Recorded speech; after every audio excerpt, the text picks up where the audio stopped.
네, 여러분 오늘 점심 잘 드셨습니까? 오늘 점심이 참 맛있었습니다. 그래서 제가 물어봤어요. 이 점심 누가 했습니까? 그러니까 한 집사님께서 누구누구 집사님이 했어요. 음식을 잘한대요. 그래서 말뚝하라고 그랬습니다. 잘 못 들었는지 집사님 말뚝하세요. 그러니까 예 하더라고요.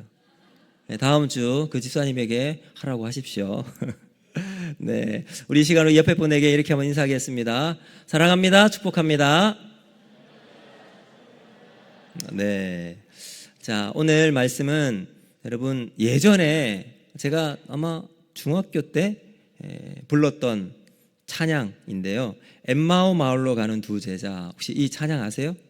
엠마오 마을로 가는 두 제자, 절망과 공포에 잠겨 있을 때, 이렇게 하는 찬양. 자, 오늘 그 가사의 주인공들이 본문의 내용입니다. 이 엠마오로 돌아갔던 제자, 왜 돌아갔을까요? 예수님의 제자였습니다. 제자였는데 예수님이 십자가에 달려 죽었다는 소리를 듣고 절망에 빠져요. 그리고는 모든 것 다 내려놓고 우리 집에나 가자 해서 고향으로 가고 있는 중이었습니다. 자, 이 엠마오로 가던 두 제자의 첫 모습을 17절에 이렇게 이야기합니다. 예수께서 이르시되 너희가 길 가면서 서로 주고받고 하는 이야기가 무엇이냐 하시니 두 사람의 슬픈 빛을 띠고 머물러 서더라. 이제 이 두 사람이 내려가는데 옆에 예수신지 모르는데 예수님이 옆에 같이 가신 거예요. 그러면서 물어보는데 얼굴빛이 슬픈 빛을 띠고 가더라, 이렇게 되어 있습니다. 그들이 가는 길은 절망의 길이었습니다. 그런데 예수님의 부활을 확인한 후 그들의 모습은 마음이 완전히 바뀌게 되었어요. 우리 오늘 본문 말씀 32절인데요. 성경을 보시면서 같이 한번 읽어볼까요? 32절 시작. 그들이 서로 말하되 길에서 우리에게 말씀하시고 우리에게 성경을 풀어주실 때에 우리 속에서 마음이 뜨겁지 아니하더냐 하고. 아멘. 자, 여기 보면 마음이 뜨겁지 아니하더냐. 마음이 뜨겁다는 것은 불탄다는 거죠. 가슴이 뛴다라는 의미입니다. 그들이 가는 길에 절망의 빛에서 얼굴빛이 절망의 빛, 얼굴빛이었는데 뜨겁게 뛰는 길로 바뀌게 되었습니다.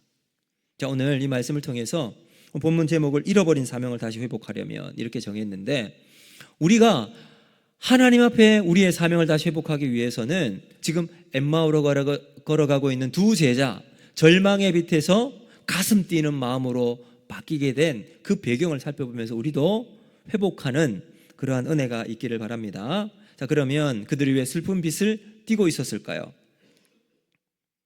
첫 번째는 그들의 영적인 눈이 어두워졌기 때문입니다. 엠마오로 가던 두 제자는 예수님의 12제자는 아니었지만 예수님을 따르던 제자 중에 사람이었던 걸 알 수 있습니다. 그래서 예수님을 따르면서 예수님 말씀을 듣고 예수님의 행적을 더불어 동행했던 사람들, 그리고 예수님이 사흘 만에 부활하실 것이라는 사실도 아마 들었을 겁니다. 그런데 예수님께 십자가에 돌아가시고 난 다음 소망을 잃고 예루살렘을 떠나서 엠마오로 가는 길이었습니다. 그들에게 모든 것은 허무하게 다 포기하고 이제 끝나버린 것 같던 심정이었을 것 같습니다. 그래서 절망하고 낙심해 있었습니다. 그런 그들에게 예수님은 그냥 어느샌가 그들 옆에서 부활하셔서 동행하고 계셨습니다. 그럼에도 불구하고 그들은 예수가 누구신지 알지 못한 채 그냥 그 길을 동행하면서 걸어갔던 거예요. 여전히 슬픈 얼굴을 띠고. 예수님 가까이에 동행하셨음에도 불구하고 알아보지 못합니다. 왜 알아보지 못했을까요? 성경은 그들의 눈이 어두워져서라고 이야기합니다. 우리 16절 한번 보실까요? 16절에 이렇게 말합니다. 그들의 눈이 가리워져 그인 줄 알아보지 못하거늘. 네, 여기 가리워져라고 하는 단어는 에크라툰토라고 하는 헬라어입니다. 이건 억제되다라는 거, 억제되다. 원래는 보는 게 정상이잖아요. 보는 게 억제되는 거예요. 그래서 눈이 가리워지게 된 겁니다. 누구에 의해서 눈이 가리워졌을까요? 절망에 억제되고 더 깊게 들어가면 사탄으로 말미암아 그의 심령이 억눌린 채 바라보아야 할 대상을 바라보지 못하고 있다라는 의미입니다. 영적인 눈이 가리워져 버리고 말았습니다. 바로 옆에 예수님이 계셨음에도 불구하고 보지 못하는 거죠. 그 결과 얼굴은 낙심의 빛으로 가득하게 되었습니다. 종교개혁자 루터가 이제 막 가톨릭에 대한 대항으로 열심히 싸우고 있었는데 너무 힘에 벅찬 거예요. 그래서 낙심하고 주저앉고 있었는데 그의 아내가 갑자기 상복을 입고 루터 앞에 딱 섭니다. 그래서 루터가 자기 아내에게 물어봅니다. 여보, 무슨 일이 있어요? 그리고는 그 아내가 이렇게 말합니다. 하나님께서 돌아가셨음에 틀림없습니다.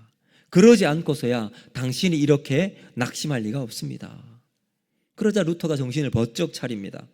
그리고 살아가신 하나님을 믿지 못하고 깨닫지 못했던 자신을 발견하게 됩니다. 우리도 어쩌면 하나님이 우리와 함께 하심에도 불구하고 우리의 눈이 가리워지면 하나님이 함께 하심을 깨닫지 못하게 됩니다.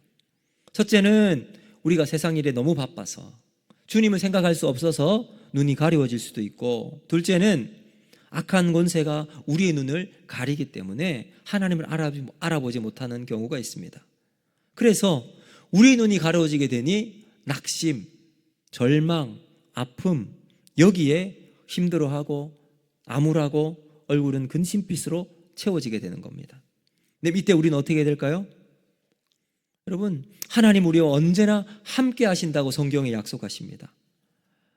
창세기 28장 15절을 보면 내가 너와 함께해서 내가 어디로 가든지 너를 지키며 너를 이끌어 이 땅으로 돌아오게 할지라 내가 내게 허락한 것을 다 이루기까진 너를 떠나지 아니하리라, 이렇게 말씀하세요. 그러니까 여러분, 하나님께서 내가 너에게 허락한 것을 다 이루기까지 절대로 널 떠나지 않겠다 약속하셨습니다. 여러분, 그렇습니다. 우리 주님은 결단코 우리를 떠나지 않으실 줄로 믿습니다. 그러므로 오늘 제가 오전에 설교한 것처럼 주님을 신뢰하는데 중독, 하나님 여기가 아닌가 봅니다, 이게 아니라 끝까지 믿음으로 승리해야 할 줄로 믿습니다. 그러면 하나님이 항상 우리 가운데 붙잡아 주시고 흔들리지 않는 굳건한 벽이 되셔서 우리는 그 튼튼한 벽에 기대면 되는 거예요. 기대어 하나님을 신뢰하는 믿음으로 살아가면 됩니다. 그러면 하나님 안에서 우리의 닫혀진, 가리워진 눈이 다시 뜨고 하나님을 바라보는 믿음으로 살아가게 될 줄로 믿습니다. 자, 그러면 언제 이 두 제자가 가슴이 뜨거워졌죠? 자, 누가복음 24장 30절 31절 우리 같이 한번 읽어보겠습니다. 시작. 그들과 함께 음식 잡수실 때에 떡을 가지사 축사하시고 떼어 그들에게 주시니 그들의 눈이 밝아져 그인 줄 알아보더니 예수는 그들에게 보이지 아니하시는지라. 아멘. 자, 언제 그들의 눈이 예수가 이분이 누구신지 깨닫게 되었습니까? 말씀이 그들 가운데 있을 때. 그럼 엠마오로 가는 길에 날이 이제 저물어 갑니다. 그래서 예수님과 함께 걸어가다가 강권하여 함께 유숙하자, 같이 머물자라고 이야기를 해요. 그리고 식사 시간이 되었는데 예수님께서 떡을 가지고 오시면서 그 떡을 축사하시고 떼어 그 두 제자에게 줍니다. 그러면서 이 두 제자가 이 모습이 너무나도 선명한 거예요. 예수님이신가? 깨닫게 되었을 때 예수님은 보이지 않았습니다. 그제서야 그들이 낮에 어떤 일이 있었는지 상기하게 됩니다. 기억하게 돼요. 32절 이렇게 이야기합니다. 그들이 서로 말하되 길에서 우리에게 말씀하시고 우리에게 성경을 풀어주실 때에 우리 속에서 마음이 뜨겁지 아니하더냐. 슬픈 빛 가운데 엠마오로 가는 길에 있던 두 제자가 언제 가슴이 뜨거워졌습니까? 그들이 예수님께서 우리에게 말씀하여 주실 때, 하나님 말씀이 그들 가운데 들리기 시작하자 그들의 가리웠던 눈이 띄워지게 되고 가슴속에 뜨거움이 솟아나게 됩니다. 여러분, 하나님이 우리에게 말씀을 주시면 냉랭했던 가슴이 다시 뜨거워지게 될 줄로 믿습니다. 말씀이 다시 들리기 시작하면 우리가 깨닫게 됩니다. 왜요? 말씀은 살아있기 때문입니다. 말씀은 살아있어 좌우의 날선 어떤 검보다도 예리하다고 그랬잖아요. 그래서 혼과 영과 관절과 골수를 찔러 쪼개기까지 한다. 그래서 그 말씀이 생명력 있게 우리에게 탁 들어오면 우리의 미련한 마음이 깨달음을 얻게 되어서 우리 속에 뜨거운 심령으로 바뀌게 됩니다. 자, 그렇게 복음을 들을 때 뜨거워진 두 제자들, 그 은혜를 말미암아 이제 그들의 삶에 새로운 삶이 나타나게 됩니다. 여러분, 기록된 하나님의 말씀이 내 마음판에 새겨지는 것을 레마라고 말합니다. 레마의 말씀이 우리 속에 들리기 시작하면 여러분, 그 뜨거워진 말씀이 내 안에서 새로운 하나님의 말씀으로 들려지게 됩니다. 우리가 살아가면서 좌절할 때가 있잖아요. 무기력해질 때도 있습니다. 나이가 들어서 이제 하던 일을 접고 은퇴를 하게 될 때가 되면 마치 우리 인생이 이제 다 끝난 것처럼 느껴질 때가 있다고 하는 분들도 있습니다. 삶의 의욕이 예전에는 왕성했는데 이제는 은퇴 이후에 아무런 힘도 쓸 수 없는 것 같아서 의욕을 잃어버리게 될 수도 있습니다. 그래서 얼굴은 기쁨이 사라지고 늘 슬픈 기색을 할 수도 있습니다. 여러분, 그때 우리는 다시 말씀으로 뜨거워진 삶을 살아갈 수 있길 바랍니다. 말씀을 통해서 우리의 삶에 비워져 있는 마음에 말씀이 채워질 때 영적 기력이 회복되어서 주님이 주시는 삶의 기쁨과 만족을 회복할 수 있는 은혜가 있기를 주님 이름 축복합니다. 자, 그렇게 그들의 마음이 뜨거워졌던 두 제자들은요, 엠마오로 가던 길을 돌이켜서 다시 예루살렘으로 거슬러 갑니다. 그리고 그곳에서 예루살렘에 돌아가 보니 예수님의 부활 소식을 듣게 됩니다. 여러분, 그 부활 소식을 알게 되고 그들의 마음이 뜨거워지고 이제 예수님을 이제 십자가 달려 돌아갔다는 소식을 듣고 가던 길에서 돌이켜 다시 예루살렘에 가서 부활하신 예수님의 소식을 듣고 그들은 사명을 다시 회복하게 됩니다. 자, 여러분 45절, 48절 여기 이제 우리가 읽진 않았지만 성경을 보시면서 같이 한번 읽어보도록 하겠습니다. 45절부터 48절 시작.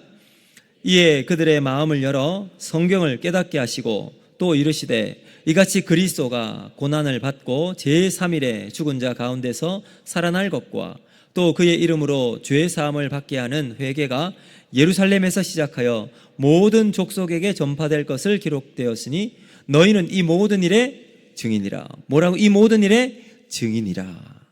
여러분, 그들이 두 제자가 그 부활 소식을 듣고 하나님 예수님께서 그들에게 명령하신 지상 가운데 예수님의 증인으로 살아가야 될 것을 알게 됩니다. 그리고 그 길을 걸어가게 되죠. 미션과 사명과 비전을 본 사람들은 그들이 변화된 삶을 살아가고 예배 삶의 태도와 자세가 달라집니다.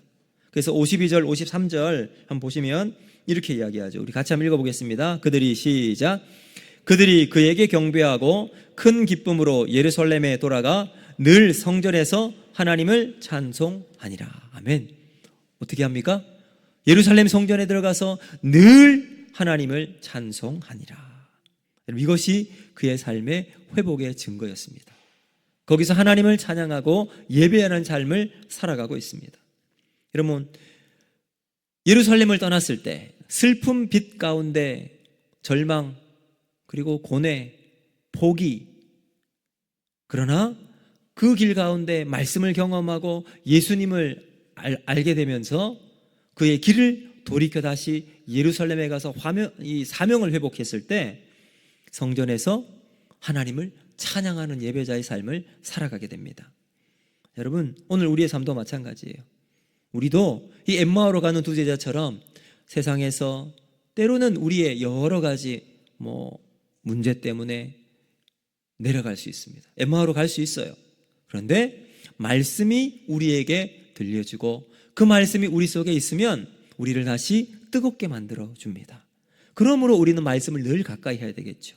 그 말씀이 우리를 살리기 때문입니다. 생명 되신 말씀이 오늘 우리 가운데 남아있으면 정말 꺼져 있는 듯한 우리의 마음에 불꽃처럼 활활 태우는 주의 은혜가 말씀을 통해 역사하게 될 줄로 믿습니다. 그러면 우리가 다시 사명 가지고 오늘 이 두 제자처럼 예루살렘 성전에 들어가서 늘 찬양하고 예배하는 삶을 살아갑니다. 오늘 우리 가운데 예수님이 우리에게 주신 믿음의 사명, 생명의 사명, 전도의 사명 감당해서 이 땅 가운데 영원토록 주님을 찬양하는 저와 여러분 되기를 주님의 이름으로 축복합니다. 오프라 윈프리가 이런 말을 했습니다. 이것이 사명이다. 첫째, 남들보다 더 가진 것이 있으면 그것은 축복이 아니라 사명이다. 둘째, 남들보다 더 아픈 상처가 있다면 그것은 고통이 아니라 사명이다. 셋째, 남들보다 더 설레는 꿈이 있다면 그것은 망상이 아니라 사명이다. 넷째, 남들보다 더 부담되는 것이 있다면 그것은 강요가 아니라 사명이다. 여러분, 오늘 우리가 살아가는 삶의 현장 어떤 상황이 놓여 있는지 저는 잘 모릅니다. 여러분은 어떤지 알겠죠? 그러나 내가 처해 있는 환경 속에서 사명을 찾아서 하나님 안에서 그 사명으로 불붙고 뜨거워진 심령 가지고 성전에서 하나님을 찬양하고 예배하는 삶을 살아갈 수 있기를 주님 여러분 축복합니다.